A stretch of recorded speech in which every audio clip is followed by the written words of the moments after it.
What's going on, everybody? Nicholas Beltran here, Tackle Fishing Adventures. One of my favorite seasons in the year for catching bass is spring, and that's because I don't have to do a lot of work. You know, spring is when bass are going to start to be very, very active. They're in their phases of pre-spawning, spawning, and also post-spawning. And in that scenario, I like to bring occasionally at least three rods that I know for sure that I'm going to be using for these exact situations, and that's going to be a kind of swimming bait, swimming style bait, but actually weedless and also weightless. Something that I'm not going to be going down and hitting the bottom with, but something that I can let fall whenever I need to, or whenever I can burn on the top.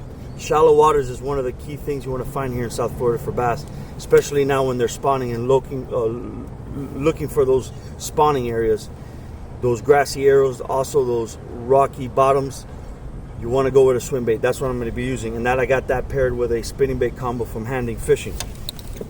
Also, I'm going to be throwing, again, for that, if I'm not fishing that shallow water, for that deeper water, I'm going to be fishing any kind of creature bait or crawfish, anything that I'm going to be dragging along the bottom, and hopefully getting those females or males that are going to be spawning. So that's another lure I would be using for spring.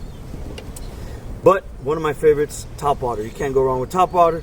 And I found this year, not necessarily a bait I use all the time or I like to use all the time, but one that I've been noticing that they're actually feeding on more than all the other baits I use, and that is your traditional hollow body frog.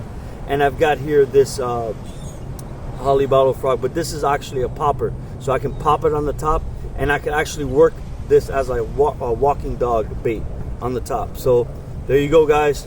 I've got my bait caster on this one, and I've got my bait caster on my creature bait. If you guys have any questions, comment below. But basically, spring is going to be that time of year where I'm going to be taking advantage of catching those spawning fish and those big females.